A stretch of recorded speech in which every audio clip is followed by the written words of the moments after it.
आपने क्या देखा है? कबीर साहब कहते हैं, जितने भी शरीरधारी हैं सबके जीवन में मैंने झांक कर देखा है, सबके जीवन में दुख है।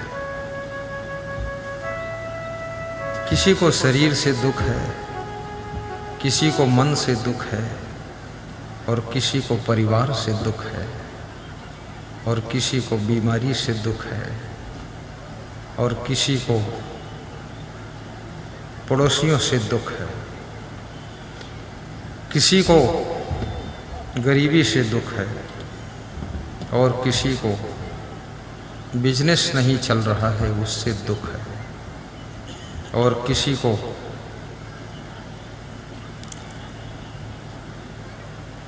बच्चे जन्म नहीं ले रहे हैं तो भी दुख है,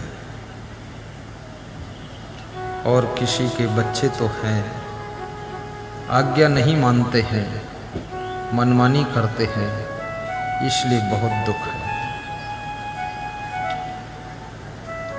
किसी के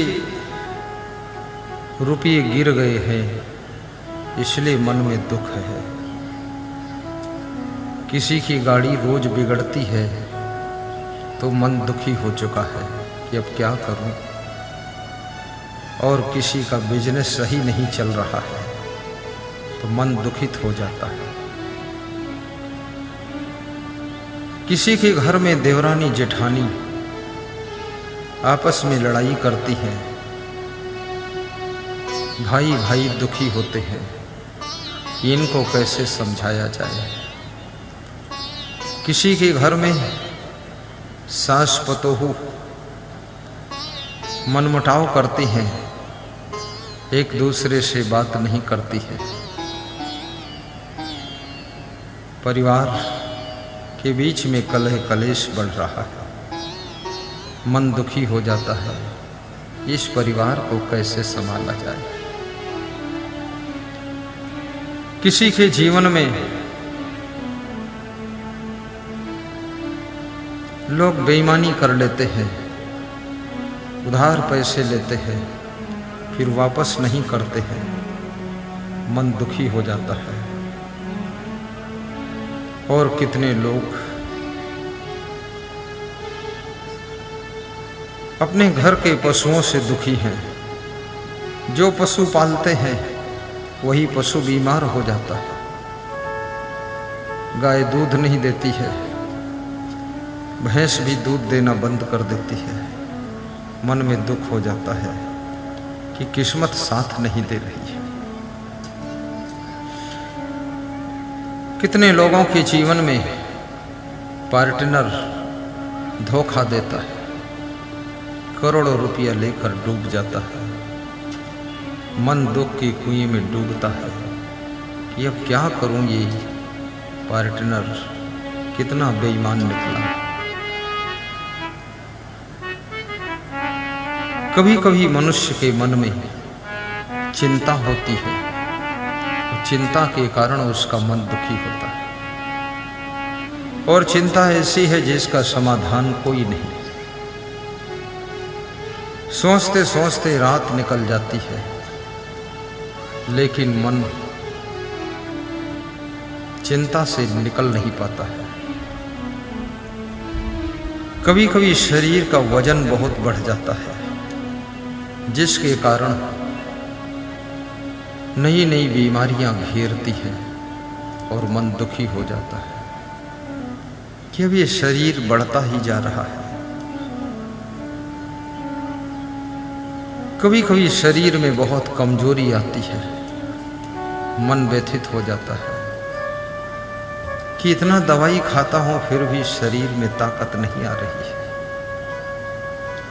मनुष्य तो एक है, लेकिन उसके पास में दुख अनेक है। अब ये सभी दुखों से कैसे पार होंगे आप? कबीर साहब कहते हैं,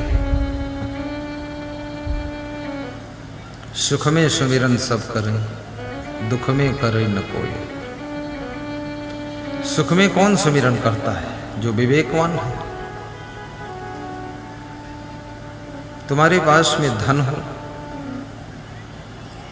वैभव हो, मकान हो, सब ठीक ठाक हो, फिर भी यदि आप प्रवचन सुनते हैं, भक्ति करते हैं, दान पुण्य करते हैं, तो ये बहुत बड़ी बात है। तो समझ लो कि आप सुख में सुमिरन कर रहे हैं। लेकिन सब सिस्टम बिगड़ जाए तब तो भगवान के मंदिर में लोग जाकर ज़्यादा बैठते हैं कि ये भगवान ही संभालेगा, सब बिगड़ चुका है, खेल खत्म हो गया। जो सुख में सुमिरन करे तो दुख का हे को होए, दुख में सुमिरन सब करे, सुख में करे न कोई। दुख में भक्ति की याद आती है, दुख भगवान की तरफ ले जाता है, दुख तुम्हें मंदिर में ले जाता है, दुख तुमको सत्संग की तरफ भी ले जाता है। वास्तव में देखा जाए दुख तुम्हारा मित्र है, दुख तुम्हारा मित्र है। दुख तुम्हें माया की नींद से जगाता है। इसलिए जीवन में कभी कभी दुख आता है, और ऐसा दुख आता है आपको झकझोर देता है। और सबके घरों में कोई ना कोई दुख है। अपना दुख सबसे कह भी नहीं सकते, क्योंकि कहने से भी लोग अपमान करते हैं, लोग हंसी करते हैं। कोई तुम्हारा दुख दूर तो नहीं कर सकता है, लेकिन तुम्हारी हंसी करके लोग तुम्हारी इज्जत को बिगाड़ने में लग जाते हैं। कभी कभी तुम कर्जे में डूब जाते हो। आज एक सज्जन हमसे कह रहे थे 25 लाख कर्जा है गुरुजी। यदि आपका सत्संग न सुनते होते अभी तक न जाने क्या हो गया होता। तो हमने कहा क्या हो जाता है? बोले हम आत्महत्या कर लेते और क्या था। हिम्मत टूट गई थी, क्योंकि जिनका जिनका कर्जा लिया हूं सभी मांग रहे हैं। 10 कट्ठा जमीन है, बेच दूं तो 12 लाख की बिकेगी, तो भी अदा नहीं होगा। लेकिन आपका नाम लेता हूं, मुस्कराता हूं और सबसे वादा करता हूं कि भरोसा रखिए सबको दे दूंगा। थोड़ा थोड़ा दे रहा हूं, लोग तसल्ली रख रहे हैं, लोग हमें गाली नहीं देते हैं। धीरे धीरे कर्जा अदा हो रहा है। कर्जा बड़ा नहीं है, तुम बड़े हो। तुम यदि हिम्मत, हिकमत, मेहनत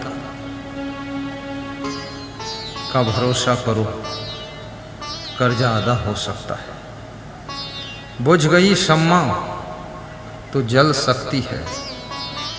एक विचारक कहता है कि दीपक बुझ गया है, मोमबत्ती बुझ गई है, अंधेरा हो गया है, लेकिन घबराइए मत, वो फिर से दीपक जल सकता है।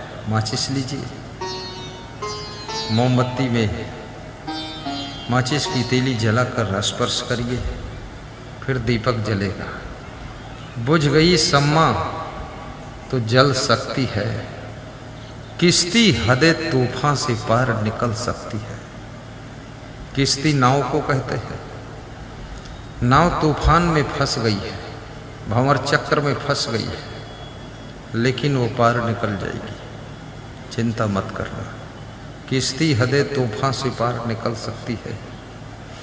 बुझ गई शम्मा तो जल सकती है, किश्ती हदे तूफान से पार निकल सकती है। जयप्रकाश मेहता, ध्यान देना। ए मुसाफिर मायूस न हो और इरादे न बदल। देखिए, इरादा भी नहीं बदलना है, करना है। ये मुसाफिर मायूस न हो और इरादे न बदल। तकदीर किसी भी वक्त बदल सकती है, तकदीर किसी भी वक्त बदल सकती है, तकदीर किसी भी वक्त बदल सकती है। एक बार मैं हरियाणा में था।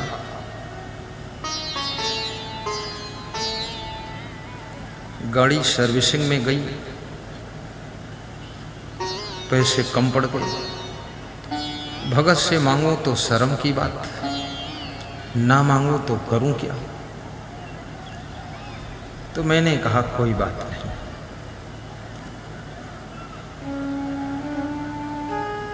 तो मैं सड़क पर गाड़ी मोड़ने के लिए गई थी, खड़ा था मैं, मेरे साथ में एक छोटा शिष्य खड़ा था। तो उसने किसी दूसरे की गाड़ी देखा और ऐसे हाथ उठाया कि गुरुजी ये गाड़ी देखो, इसके टायर कितने बड़े। तो मैंने भी देखा, हमने कहा अरे ऐसा टायर तो कभी नहीं देखा, ये तो बिल्कुल बहुत मोटा टायर है कार का। तो मैं ऐसे हाथ करके कहा अरे गजब की गाड़ी है। तो जो गाड़ी चला रहा था अनजान था, मुझे नहीं जानता था, उसने रोका गाड़ी, मुझे बुलाया, आइए आप संत हो। हमने कहा हाँ। सत्संग भजन करते हो? हमने कहा हाँ। बोले दान लेते हो? तो हमने कहा हाँ। तो अपनी पत्नी को इशारा दिया दान दे दो। तो मैंने सोचा देगा 200-400 रुपये। तो उसकी पत्नी ने 11,000 रुपये दिए।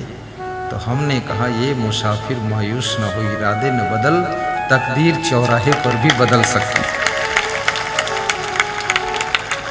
अब आज के 15-16 साल पहले की बात है, तब 11,000 आज के 30,000 के बराबर। पूरा हमारा काम हो गया। हम मुस्कुराए, हमने कहा चौराहे खड़े होने से भी फायदा। किस्मत, जब आप घबराते हो किस्मत कमजोर होने लगती है। जब आप टेंशन करते हो आपकी किस्मत सोने लग जाती है। जब आप चिंता करते हो तो आपकी किस्मत का सितारा धूमिल होने लग जाता है। जब आप मुस्कुराते हो किस्मत चमकने लग जाती है। जब आप हंसते हो तो सोई हुई किस्मत जागने लग जाती है। जब आप टेंशन से पार हो जाते हो एकदम गुलाब की तरह तुम्हारा चेहरा खिल जाता है, तो आपकी किस्मत का भी फूल खिल जाता है और सब काम बनने लग जाता है।